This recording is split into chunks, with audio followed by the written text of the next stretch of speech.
Bonjour, aujourd'hui je vais vous montrer comment modéliser un pied Louis XIII, un pied à balustre, avec des dés de raccordement comme on voit ici. Donc là c'est une révolution sur toutes ces zones là, et ici nous avons un dé de raccordement. Donc pour cela je vais vous montrer dans toutes les étapes comment le modéliser d'après une photo. Je vais partir à 0. J'ai téléchargé cette photo là sur internet, donc là je vais importer. Je importe une image, je choisis l'image que je veux importer, et là il faut bien choisir image et non pas texture ni nouvelle photo adaptée. Je l'importe, je la mets à 0 et je lui donne une hauteur quelconque, parce que je ne peux même pas maîtriser, je ne connais pas la hauteur que je veux donner pour l'instant. Je sais combien je veux, mais là pour l'instant ça va être un peu difficile. Alors par-dessus, je vais dessiner la dimension de ma pièce capable de mon pied. Voilà. Donc normalement la pièce capable, elle sera là. Et je vais la mesurer. Le raccourci clavier c'est T. Et là j'ai 399. Il me dit ici 399. Moi je veux 750. 750. Entrée. Et là il me demande est-ce que je souhaite redimensionner le modèle. Je lui dis oui. À partir de maintenant, la distance que j'ai ici, elle est de 750. Et là j'ai la largeur qui fait environ 85 mm. 85-86 mm. Voilà. Et après, donc, il va falloir tracer toutes les lignes, tous les repères, pour pouvoir voir à travers. Moi, je vous conseille d'utiliser la transparence. Et de cette manière-là, on peut tracer tous les traits de construction au travers ce rectangle. Alors, pour gagner un peu de temps, voilà, je vais déjà préparer. Voilà. Pour gagner un peu de temps, j'ai déjà commencé à dessiner le pied. Là, j'ai déjà dessiné toute cette partie là. Là maintenant je vais dessiner la partie basse. Ici j'ai des lignes droites, donc je vais faire le petit carré qui est ici. Je crois que j'en ai un autre là aussi. Voilà, là j'ai un carré. Là j'ai une scotille que je vais dessiner avec l'outil courbe de Bézier. Dessiner courbe de Bézier, point de départ, point d'arrivée, bosse du haut, courbe du bas. Voilà. Là aussi je fais une courbe de Bézier.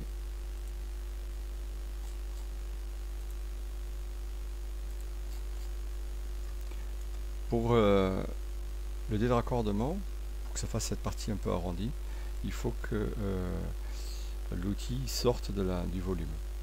Donc je vais revenir dessus. Je vais d'abord dessiner ce petit boudin là. Voilà. Et maintenant, entre ce point là et ce point là, je vais tracer un arc de cercle.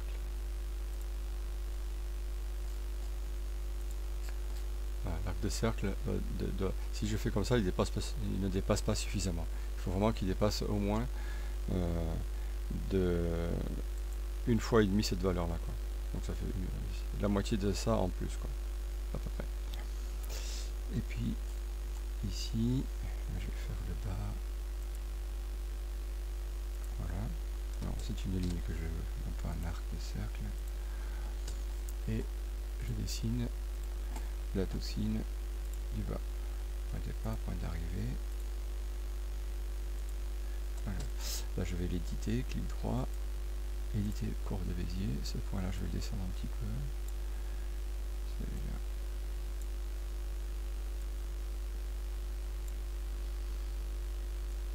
Ouais, c'est pas tout à fait pareil, mais je trouve ça sympa. Voilà. Je sauvegarde. Bien, le dessin qui est derrière, je vais le masquer, je n'en ai plus besoin. Toutes les lignes de construction qui sont là, je vais les enlever. Moi, je me suis fait un raccourci clavier. Je rappelle que vous pouvez créer vos raccourcis clavier. Moi, je m'en suis fait quelques-uns qui sont bien pratiques, notamment celui-là qui permet de pouvoir masquer les lignes de construction, supprimer les guides. Voilà. C'est pas les masquer, c'est les supprimer. Je me suis mis un petit raccourci W. Donc là, quand je fais en faisant W, je fais partir tout ça d'un coup. Là, je vais fermer ma fenêtre, ma forme. et je garde que la périphérie de ma forme. Ça, je n'en ai plus besoin. Voilà, ça m'a l'air bien propre. Pour m'assurer que c'est bien, que la forme est bien fermée. Je trace un trait au hasard ici en diagonale. Je vois que ça m'a rempli ma surface, donc mon périphérie est bien complète. Ça et ça, je n'en ai plus besoin. Je me mets en vue dessus. Une petite sauvegarde. CTRL S. Et maintenant, je vais faire un cercle. Raccourci clavier, c'est le C. Je me mets sur le plan bleu. Voilà, et je fais un cercle. Donc là, ça fait des petites facettes. Là, j'en ai un peu trop, j'en ai 24. Je vais passer plutôt à 40. Donc pour cela, j'écris 40S. Donc j'ai quelque chose de beaucoup plus lisse, puisqu'elle est constituée de 40 segments maintenant. Je sélectionne, je peux enlever mon rayon X. Je sélectionne le trait de la périphérie de mon cercle. Ici, j'utilise l'outil Suivez-moi et je clique sur la partie tourner. Voilà. Maintenant, il n'y a plus qu'à attendre. Normalement, d'ici 1 heure ou 2, il aura fini. Donc, ça va plus vite.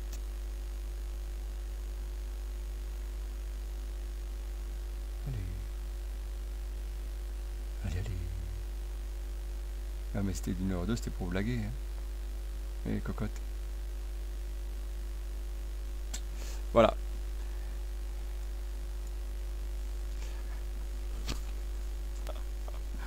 Aïe, putain. Ah, ça y est, c'est bon. Bon, le disque en bas, j'en ai plus besoin.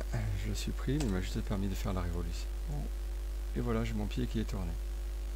Alors là, pour l'instant, le pied, il n'est pas encore fait, mais il est à l'échelle. Là, je vais...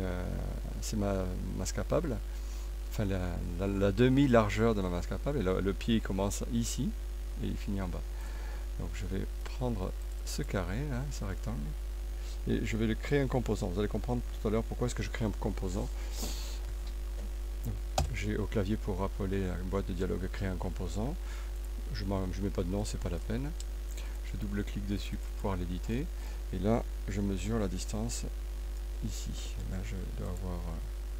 j'ai environ 43. Moi, j'aime pas les dimensions qui ne sont pas justes. Donc, du coup, je lui mets 43. Voilà. Et cette arête là, je vais la déplacer. M au clavier pour me déplacer. Voilà, maintenant j'ai bien 43. Je P au clavier pour pousser de 43 mm. Voilà, ici double-clic pour appeler la dernière valeur. Je mets derrière double-clic pour appeler la dernière valeur. Ça c'est la masse de mon pied. Maintenant il va falloir que je le tire vers le bas, mais par contre là ça me gêne. Donc je me suis fait un raccourci clavier. Ce raccourci clavier masquer le reste du modèle. C'est un raccourci clavier que j'utilise énormément. Voilà, U. Voilà, du coup, là je peux prendre là. Et à l'intérieur de ma commande, je peux faire U. Hop, voilà. Je le fais où j'enlève. Donc là je vais... voilà, on va carrément ici, plus bas. Et on voit que en fait, là, il va y avoir une masse capable ici. Enfin, un dé de raccordement ici, là et là. Là par contre, il va falloir faire des collages avant de tourner. Puisque là, c'est pas le cas. Là, il n'y a pas besoin d'avoir de dé de raccordement. Alors, je n'ai pas envie je n'ai envie de transpercer uniquement là et là. Alors, je vais faire... je pousse, mais en enfonçant la touche CTRL du clavier pour me mettre une limite ici.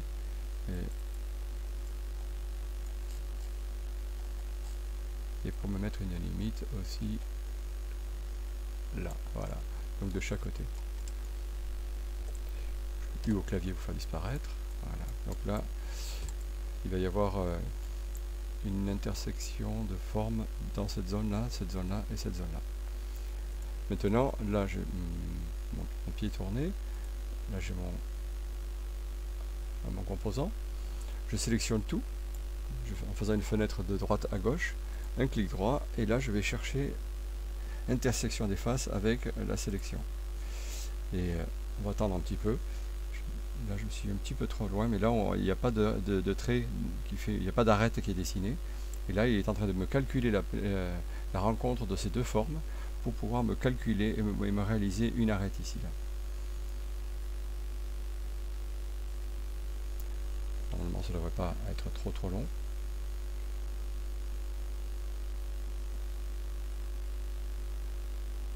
Voilà. Et donc là on voit que tout à l'heure il n'y avait pas d'arête, maintenant il y a une arête qui est dessinée.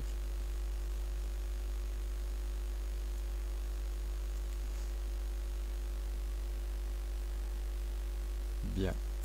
Le composant, je vais le décomposer. Je vais l'éclater pour que je puisse récupérer mon tournage qui est dessous. Donc ça, je le supprime.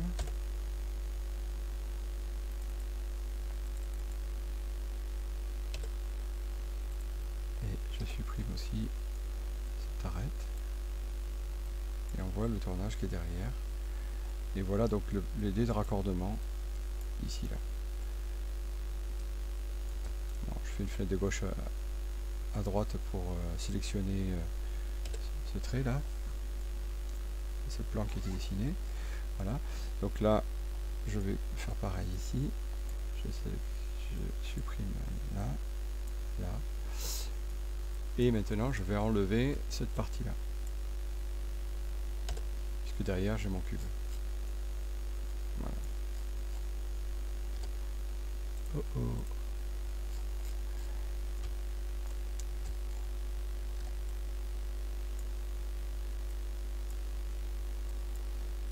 Voilà, je supprime ici.